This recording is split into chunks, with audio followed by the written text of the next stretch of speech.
Welcome back. If you remember our talk about testing, I mentioned that React has these two special features that you often see in their tests. One is the enzyme library, which allows us to render our components in a test environment, which we saw. And then we can use whatever expect methods that we want from Jest to actually test whatever is rendered. But there's also another thing called the snapshot testing. And again, this is another really good tool that comes with Jest that really helps us test our React components. So let's talk about that in this video. If we go back to our app, you might be asking yourself, all right, I can keep going with this card component and just use the regular Jest syntax to make sure that the card component has everything that I need, including maybe an image tag, a div tag, some names and emails. But here's the thing. We worked really hard to keep these components what we call stateless components. They are not using the class syntax to extend React component. They don't have any state. They're just pure functions that we've created. So if we're actually writing tests, I bet we're going to repeat a lot of code here. We're always going to just be testing if this got rendered, if this got rendered. And that's a lot of repeated work for a developer.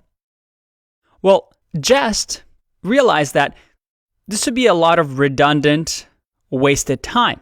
Wouldn't it be great if we can just take a snapshot of whatever this card component renders, and anytime while we're writing our card component, anything changes and the component doesn't look as we expected it to, as the snapshot that we took a picture of, well, if it looks any different, then we failed the test.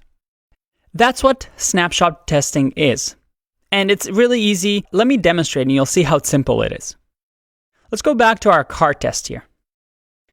Instead of doing the length to equal 1 and many other tests that we can write here, let's do something different here. I'm going to write expect. We're going to shallow card. And since we're not using render and mount here, let's just remove that from our imports. Now, we've rendered the card component. In Jest, we can use snapshot testing to say to match snapshot. That's it. So what does this do? Well, let's save here and see what just happened. We have a snapshot summary that showed up. It says one snapshot written in one test suite. And we see that it passed. That's good. But one thing you may have noticed is that we now have a folder, a snapshot folder that magically appeared just by running this method. If I open this up, I see that Jest took a snapshot. And you can read up more about it here, but it looks like a text file, a plain text file that has all these things. You see the shallow wrapper object here that has of length 1. It has the class name that we have in our div. If I keep scrolling down, we see that we have a ton of information, such as the type of div. We also have a type of P, a paragraph. Now, what does this actually mean? This took a picture of this component when we shallow rendered it, so that now I can keep saving. Let's say I'm working on my app, working on the card component, and I keep saving, but I decide to remove this text center tachyons class that it has. I'm going to change that and save that. Now my tests fail. And it says one snapshot test failed because we've just changed what the snapshot expected the card component to render. How cool is that? Magically detects any changes, and if, let's say, a developer comes in and messes up our cart component, the test will immediately fail. We see that expect to render cart component is failing. That's very, very cool, and it even tells you where the changes have been made. This is the same with, let's say, we're by mistake not rendering our P component, our email of the robot. If I save this, we see that we're missing a few things. Very cool. Now, let's go back to having the email here. Let's save it. Okay, everything is passing. But let's say that, well, I actually do now want the text to be centered. This was intentional. I did want to move the class name and make a change to it. Well, with snapshot testing, if I save this,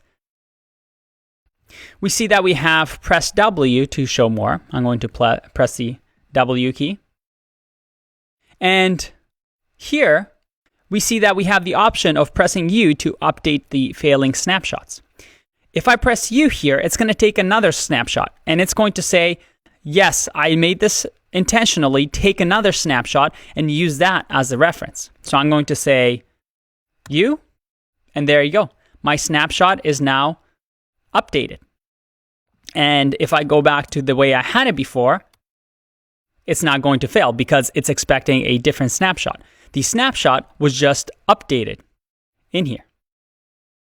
Now, how simple is that? It's very, very nice. And as a matter of fact, because we've made this card component so simple, it's just a function, a pure function that takes an input and always produces the same output.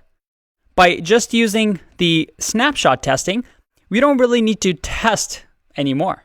We're testing exactly what it needs to do, which is make sure that the card component renders whatever we tell it to render. And that's the beauty of snapshot testing and creating these small stateless components. We can have really, really nice tests that are one-liners to just run a snapshot test, and we've pretty much covered our bases for the card. Now, one thing I haven't shown you, and let me go back to updating our snapshot here. I'm going to press U, is code coverage. How do we know that the map snapshot or the to-match snapshot is actually fully testing the card component?